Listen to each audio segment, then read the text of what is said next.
নমস্কার বন্ধুরা, আমার চ্যানেলে আপনাদেরকে স্বাগত। আজ শুরু করছি আরেকটি নতুন ভিডিও। আপনাদের জন্য আজকে আমি খাসির মাংসের রেসিপি করব আলু সহকারে। যে কোনো মাংসে আলু আমি খুবই পছন্দ করি, তাই খাসির মাংসে আলু দিয়ে আমি রান্না করছি। খাসির মাংস তবু আলু দেওয়ার একটা ঝামেলা আছে, যে খাসির মাংস শক্ত হওয়ার কারণে অনেকক্ষণ ধরে জাল দিতে হয়, যার কারণে আলুটা ভেঙে যায়। এজন্য আগে থেকে আজকে আমি খাসির মাংস সিদ্ধ করে রেখেছি। আর এ পর্যায়ে তেল গরম হলে দিয়ে দিচ্ছি কেটে রাখা আলুগুলোকে, আর একটু সামান্য লবণ দিয়ে দিচ্ছি, সামান্য হলুদ দিয়ে দিচ্ছি। দিয়ে আলুটাকে অল্প তেলে খুব ভালো করে ভেজে নিচ্ছি। আলুটা ভাজা হয়ে গেলে এখান থেকে আমি আলুটাকে তুলে নিব।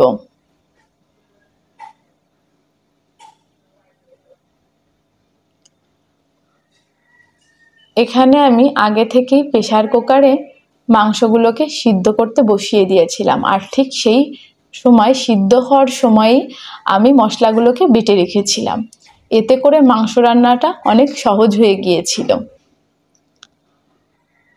সব সময় আমি খাসির মাংসটাকে আগে কষিয়ে তারপর যখন ঝোল দিই, তারপরে আমি প্রেসার কুকারে দিয়ে সিদ্ধ করে নিই, কিন্তু আজ আমি আগে থেকেই সিদ্ধ করে রেখেছিলাম। এরপর ওই তেলেই আমি দিয়ে দিচ্ছি গরম মশলা এবং দুটো তেজপাতা। গরম মশলা এবং তেজপাতা আগে থেকে ফোড়নে দিলে একটা সুন্দর সেন্ট বের হয়। এবার দিয়ে দিচ্ছি একে একে পেঁয়াজ এবং রসুন বাটা, দিয়ে দিলাম জিরা বাটা, আদা বাটা এবং শুকনো লঙ্কা বাটা। এখানে আমি পেঁয়াজটাকে হালকা একবার করে বেটে নিয়েছিলাম, বেশি না, কারণ পেঁয়াজ রসুনটা বেশি বাটার দরকার ছিল না। কষানোর মাধ্যমে পেঁয়াজ রসুনটা একেবারে গলে যেত।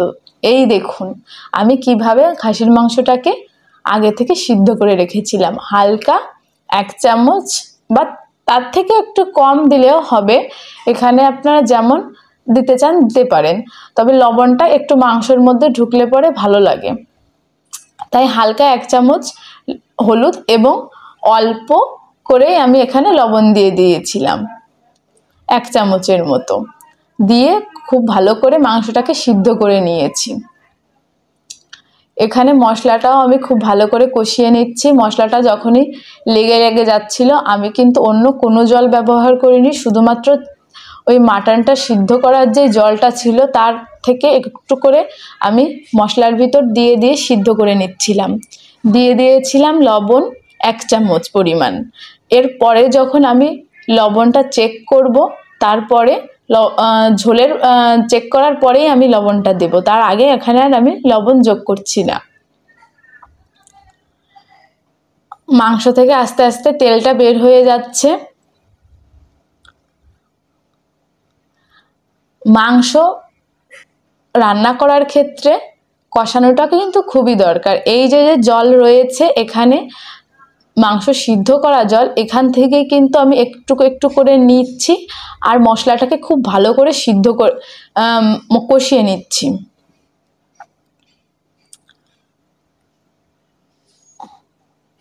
মশলাটা আমি যতক্ষণ বেশি ধরে কষিয়ে নেব, ততই কিন্তু এই মাংসের স্বাদটা বাড়বে।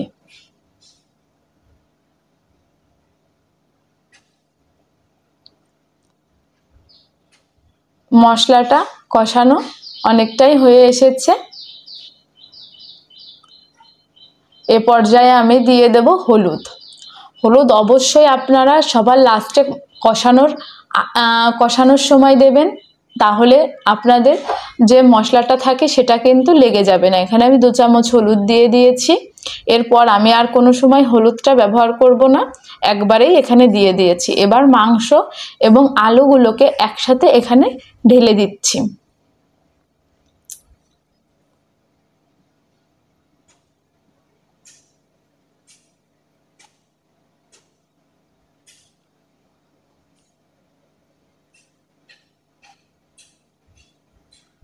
এখানে কিন্তু 1 কিলো পরিমাণে মাংস আমি ব্যবহার করেছি। এভাবে যদি অনেকেই তো কষা মাংস খেতে পছন্দ করে, কিন্তু খাসির মাংসটা খেতে পারে না, কারণ তখনও কিন্তু খাসির মাংসটা পুরোপুরিভাবে গলে যায় না। এক্ষেত্রে আপনারা এইভাবে রান্না করলে অবশ্যই একটা মাংস টেস্ট করে দেখতে পারেন যে কেমন হয়েছে। তাহলে আপনারা স্বাদটা পুরোপুরি বুঝে যাবেন এবং একবারে লবণ বলেন যাই বলেন না কেন দিয়ে আপনারা ঝোলটা দিয়ে দিতে পারছেন। এখানে জয়িত্রী ব্যবহার করারও কোনো দরকার নেই, কেননা মাংসটা খুব ভালো করেই গলে গিয়েছিল। জয়িত্রী, জায়ফল এগুলো ব্যবহার করার কোনো দরকার নেই, এটা আমরা এইভাবে রান্না করে নিয়েছি।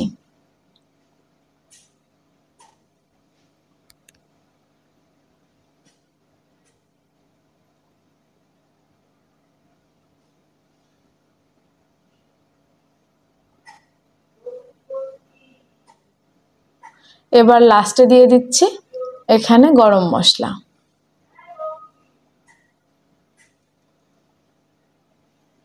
আমার মনে হয়েছিল যে এইভাবে খাসির মাংস রান্না করলে অনেকটাই সহজ হবে, এই জন্য আমি এইভাবে রান্না করে নিয়েছিলাম। আপনাদের যদি এইভাবে রান্না করতে ইচ্ছা হয় বা ভালো লাগে যাই, আপনারা এইভাবে একবার বাসায় রান্না করে দেখতে পারেন। আমার কাছে এই রান্নাটা বেশ ভালো লেগেছিল, একটু অন্যরকম মনে হয়েছিল, তাই আমি এইভাবেই রান্না করে নিয়েছি। এবার আমি একটু খেয়ে দেখছি লবণ হয়েছে কিনা। হ্যাঁ, লবণের পরিমাণটা ঠিক ছিল। এবার আমি এটাকে নামিয়ে নিচ্ছি। সবাইকে ধন্যবাদ আমার ভিডিওটি এতক্ষণ দেখার জন্য।